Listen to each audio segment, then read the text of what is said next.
Thank you for those of you who have joined us here live, and thank you to those who've joined us online. Just a quick reminder for the sessions, we would like people to submit their questions via the online platform.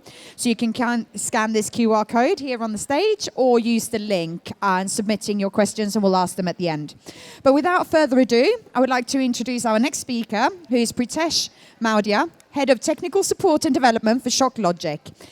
He's going to talk to us about the influence of technology in association management in a post-pandemic world. Thank you. Hello and good afternoon, and thank you for that wonderful introduction. So we are a technology company, and we pride ourselves on many of the values that we have, and I want to talk about one of the ones that's really close to my heart, which is being kinder than necessary, because everybody you come across is fighting some kind of battle of their own. And this is in the forefront of our minds when we're supporting our customers and our partners. And the key words here is kindness, empathy, and compassion. With many of our customers, we always want to achieve a win-win situation. And this is really to gain integrity in that relationship, which we hope will be a fruitful one and a long-lasting one at that. Today I'm going to be talking about the associations in a post-pandemic world, and we really enjoy working with associations. It's one of our core pieces of business here at ShockLogic. And in order to do that, we need to be thinking with the concept of the fewer the questions that are made, the better it is. And this book really explains why Don't Make Me Think is an approach we should all have in not only just building platforms and services, but in all that we do. At ShockLogic, we are a wide variety of ethnicities, languages, and a huge diversity in where we're located as well. And this really has us think outside the box. In order for all of these ethnicities and diverse individuals to communicate and build amazing products like you're seeing there on the screen, it's really important for us to be able to communicate really well. And one of the things I always say to our customers is, I'm responsible for my communication to you, I'm responsible for your communication to me, and I'm also responsible when I'm in a group for others communicating to others. And with that said, we then go into our client base here, and this is just some of the associations that we support and who use our applications. This slide really is trying to encompass an ecosystem, and I'll talk a little bit about that, but I won't go into too much detail at this point. And this ecosystem is really talking about how you are managing this single user profile and where people will access this content. And if I start from the inner circle and work outwards, we're looking there at the mobile app, we're looking there at the website, and now of course we're looking at the digital venue as well. And all of these are entry points for engagement and communication, and of course being able to register and deliver these services. And the number one service that associations would normally use is membership. And that could be also storing your non-members in that space as well. And then we go into registrations, your badging, your on-site tools, your ticketing, and also things like online payments as well for bank transfers or online transactions for real-time payments. And then we go into building the program, building the speaker profiles, the speaker bios, etc., going through abstract submissions for scientific content. If it's universities and things like this as well, there'll be other types of content that you'll collect. And all of that could be reviewed and also put in towards e-posters. And how do we make that available through all of those different entry points, such as the mobile apps and the websites and the digital venue? And then we go into the exhibition, the floor plan, the e-floor plans now, the scanning at the sessions and at the event for exhibitors and for sessions that are taking place as well. And then we go into certifications. This is CPD points, CME credits, and certificate of attendances as well. And all of this is encompassed in one ecosystem and accessed usually through different mediums, and sometimes also shared through different mediums as well. So, what is association management? And it's really an organization that allows and facilitates the opportunities for growth, development among members and professional employees and individuals that really focus and have certain expertise in certain topics or areas of trade. What is an association management company? Now, these guys are usually for-profit businesses that manage associations, right? And they are doing everything. The events part is a small part of that process, and they do everything from managing the resources, the long-term strategies for these associations, and the long-term goals for those, and a lot of the day-to-day management of that. Some of the activities that these individuals will, or these organizations will cover include things like strategic plans, would include things like education, membership, what are strategies around increasing your membership and how will that work? Finances, how do you collect payments and renewal of memberships? How do you integrate that with whatever accounting software is being used so you're not doing that through Excel spreadsheets, etc.? Diversity and inclusion now in the post-pandemic world and during the pandemic era, we had a lot of individuals who were trying to get connected and weren't able to travel due to health reasons.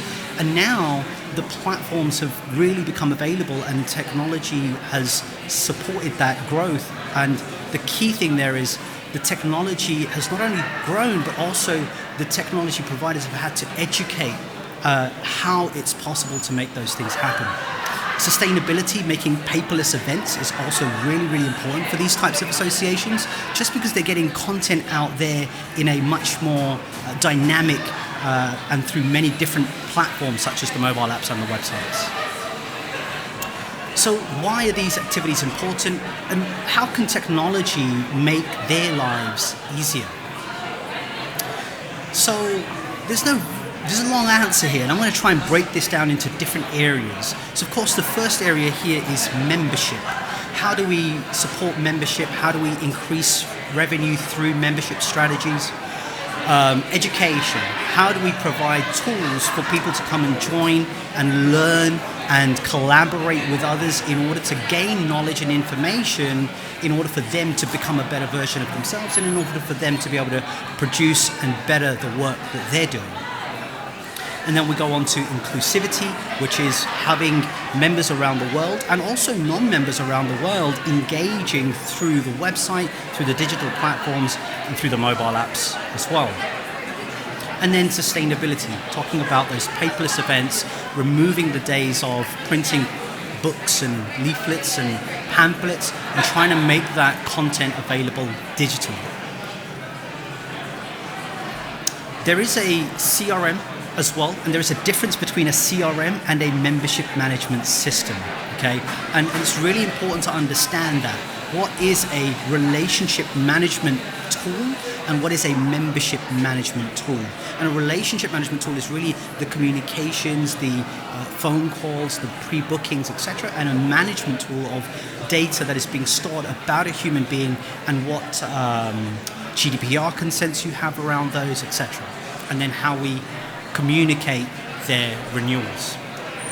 And so to do that in the membership side of stuff, you're looking at the portal, you're looking at online transactions, and you're looking at email communication to these human beings. And that is really the platform that allows you to be able to do that. But the key thing here is having a strategy on how you're going to communicate those things to your members. The key thing regarding membership and your website, how do you bring this into a space where members and non-members can go to your website, log in and see content that is relevant for that member type or that member organization? And one of the things that we end up doing here is allowing even non-members to log in, and therefore they get access to your journals, they get access to restricted areas of your platforms. And if they have the right member type, or if they have the renewal is active as opposed to inactive, they haven't paid their dues for the coming year or the cycle of 2 years, then they won't get access to that content. And they are forced to renew, and therefore keeping your stream of revenue flowing really, really well. But what you're also doing is inviting non-members to become members in that moment to get that information and to download those journals in that moment. And all of that is done in real time. And so those strategies where we used to communicate to non-members to become a member, those have almost reversed. As these individuals are on your website at a time that suits them, they're able to see this content, and they're also being able to trigger becoming a member in that moment when they're ready to do so, as opposed to when we are sending out the emails first thing in the morning or end of the week. One of the things I loved when I first started here at ShopLogic was having the empowerment to edit my own data in my membership tools and all of those areas where I was a member in those different organizations.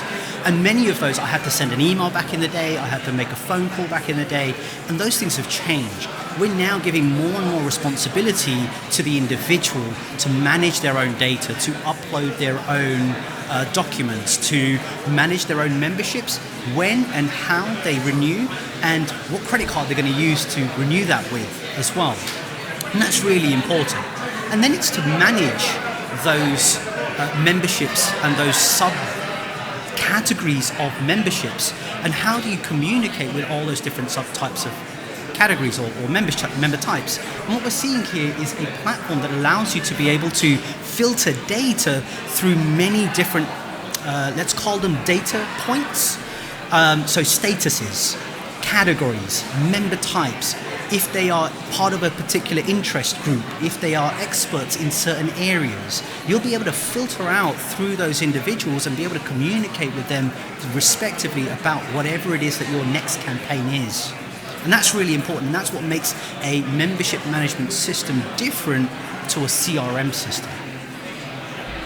And so then we go into the payments. Online transactions is one of the things that we know is happening around the world. And still, when we go to some areas of the world, we're still taking offline payments, bank transfers, we're providing invoices to individuals, and then the company is paying for those. And all of that is still possible through the website, it's still possible through the mobile apps, and also through the digital event venue as well.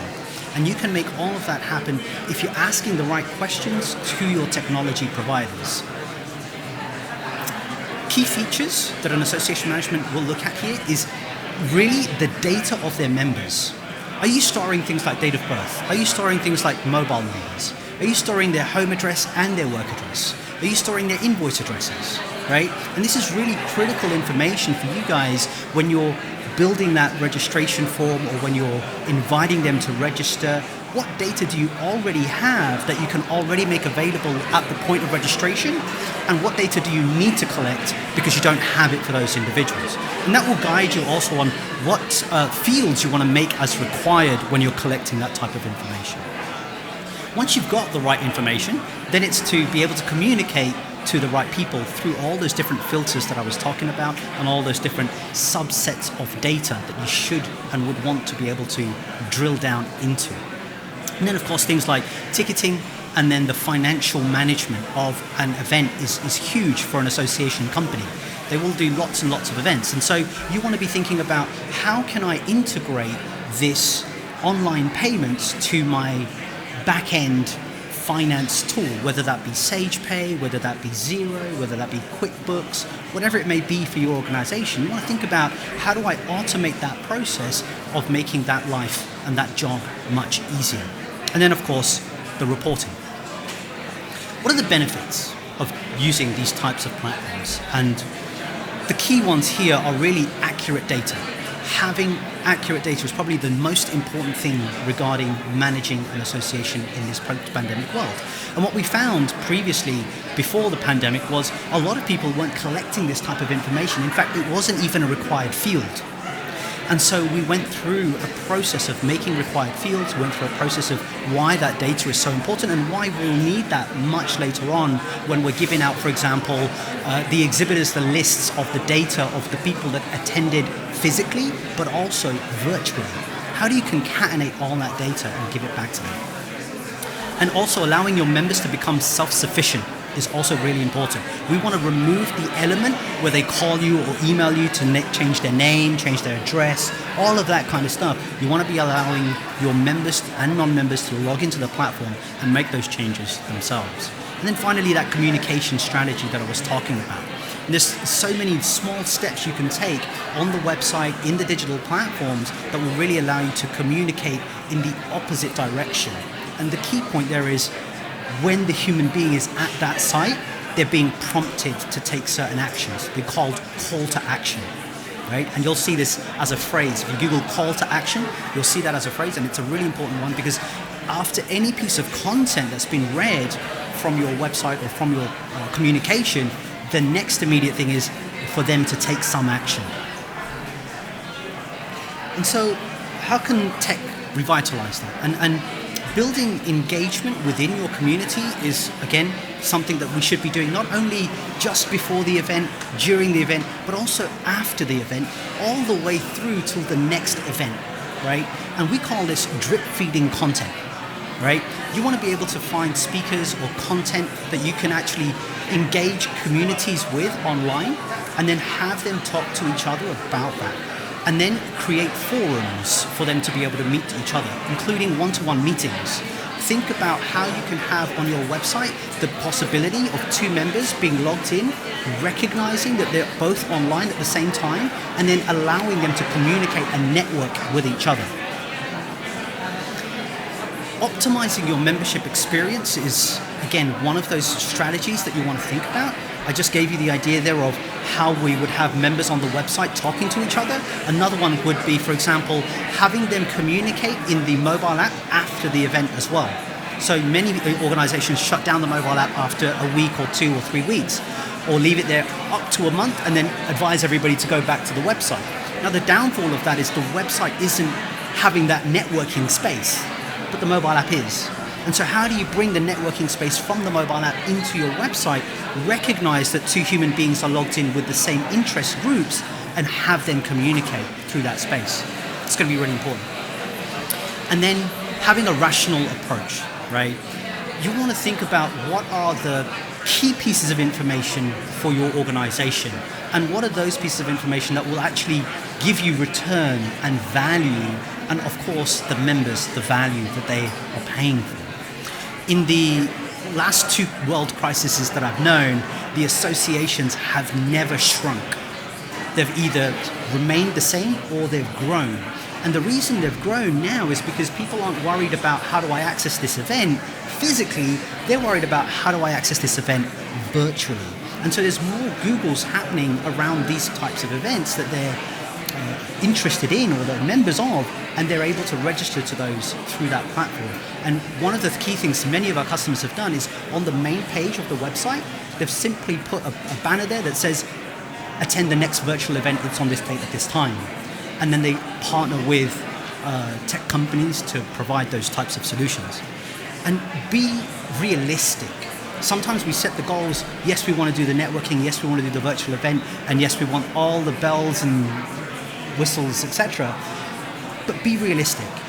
You can create a plan which will allow you to grow one step at a time. So firstly, introducing the networking and doing a live event.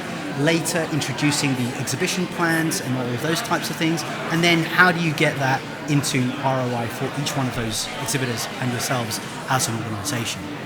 And I think, yeah, that's what I'll say about relational approach. There's a few other things I want to say, but I'm just keeping an eye on time there. Reimagine communal spaces, okay? Today, I don't know if you noticed, but just down there on the left, there's a tech therapy space where you can actually go and communicate and talk, and there's a way that you can communicate there. These are network hubs as well at physical events, and bridging the gap between the virtual attendees and the physical attendees. How do you incorporate that? And what are the questions you want to ask to your technology providers? How do I bridge that gap, right? And asking the right questions is the number one thing that we found during the pandemic era of, wow, customers didn't know to ask these types of questions, or associations didn't know that this technology already existed. They were just never being told. And so one of the things I always say to many of our customers is technology companies in this industry have to be educators. They have to let event organizers, PCOs know that this type of technology exists, and this is how we can support you implementing that in your platforms. And that's really where one of our values is making your event a success ties into. Some other communal spaces that I wanted to talk about, which was also in the mobile apps and on the hybrid events space. You can also do it through those platforms and also through the digital venue. Having the space there for the networking and connecting that to the mobile app is also very, very possible. Security and trust. How do you trust your data is safe? How do you know that it's behind locked doors? How do you know that the members that are viewing the data are viewing the right data, right? And you want to talk to your technology providers regarding two-factor authentication. How will you turn on two-factor authentication? Can you turn on two-factor authentication when members are logging into your platforms? Can you log the IP address of those individuals that are logging into your platform? Can you get a map of all the individuals and where are they attending from, right? Are you able to adjust the session time, right? So when somebody becomes a member and they log into your website, how long is that session going to be active for before it times out, right? Is that going to be 2 hours, 5 hours, 8 hours, 10 hours, forever? Those are the types of questions that you want to ask your technology providers. And then you want to go into things like, where is your data stored? Is that in the EU? Is that outside of the EU? Is that in the States? What happens when you might have a data breach? How will your technology company support you with that, or your hosting provider support you with that, right? If you lost data, right? Hopefully that would never happen to anybody, but if you did, how long would it take for you to restore that data? Right? Those are the types of questions you want to ask your technology providers, and these are the roles that these technology companies must fulfill in this space. I spoke about data recovery, storage. If you have errors in storage of data, right, and accessing of certain files, you will have certain people within the organization that will have access to certain financial documents, but not all staff will have access to that, right? And so many of us will use Dropbox or Google Suites or SharePoint, etc., to share content of that sort. And as an association, you want to be very careful about who has access to what kind of data, and you should review that, I would say, every 6 months, at least, if not more often. And that's something that we do at ShopLogic, and it's something I advise all of our customers to do. Transparency, data recovery, compliance, GDPR, all of these are key terms. And really, GDPR was there to make us and keep us honest, right? And to make sure that we're not bombarding human beings with all this content. You have to be open-minded in this area, and you have to stay very close to your members in understanding what it is what is their goal, what is the information they want from you as an organization and as a society. Allowing them to update their profiles, edit their profiles, makes them empowered, and it removes the responsibility from you as an organization. And then you also have a lower number of staff managing that data as well. So you have a huge loss on the number of staff. And those staff, what they will end up doing, it's not like they're going to lose their job, right? What they're going to end up doing is they're going to start looking at strategies. How do we communicate with these human beings, and what strategies do we want to use? At which point of the journey of becoming a member or registering to an event or registering to an educational forum should we be guiding them to become a member? At what points in it, if you're a non-member, right? And those are the types of strategies that those individuals have now started planning and preparing for. I talked there about financial impacts as well. So you'll save a lot of money because now many people are doing board meetings virtually, committee meetings virtually. You're saving on the flight costs, you're saving on the venue costs, you're saving on the tech costs of the venue itself. You don't need to think about getting Wi-Fi that is, 100 megabits a second or gigabit a second, etc. So you'll save all of that type of money. You'll also be being cost efficient in the sense of the individuals flying to the event, getting to the event, the money that they would spend, they would be now at home not having to spend that money. And of course, convenience and the positive impact on the planet around us, fewer flights. So come back to this slide again to wrap up here in encompassing all of these different technologies, all of these different tech options that are available to associations in this post-pandemic world, and really continue asking your technology providers what's possible and learn from them. If you can find a technology provider that does tech and understands the event industry, you're in a really good place. If you understand events and you understand technology, talk to your technology providers and ask them those questions that I was just sharing with you. Sources of inspiration for this conversation have really come from Association Now, which I'm a member of, and also AMC Institute. And I'll leave you with something Charles Darwin said. It's not the strongest species that survive, but it's the ones that adapt. And I think associations need to adapt. Thank you for your time. Thank you very much, Pritesh. Do we have any questions in the room at all? No. Well, I've got a question for you, actually. So we're obviously talking about the technologies here to manage associations in the best way and to enable them to, improve and making the consumer hold the hand. So what would you say is the biggest driver in changing the technology for associations moving forward? Where do you see the biggest impact coming from? So it's a tough question, actually. There's a real balance there. Because what we found during the COVID period was organizations would come to us and say, hey, I need to do this. And we're like, okay, yeah, that's a really good idea and that really works. Do you know this is possible? No.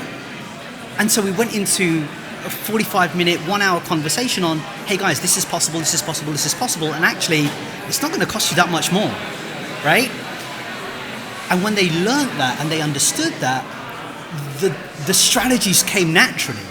Like it wasn't like we had to sit there and build strategies. Now that they knew that information and that was possible, those strategies were, oh, that means we can do this. Oh, that means we can communicate like this. Oh, that means we can blah, blah, blah.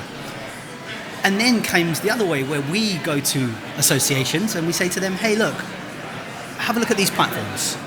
Have a look at what's possible and ask questions. And there are some associations that are just really quiet. They just do what they do all day, every day, and they don't adapt. And there are other associations that will go out there and say, oh, that looks interesting. Let's go and have a look at that and let's see what's possible there. And I think that is really the balance there. And we're all responsible in the sense of finding out what's new and what's possible.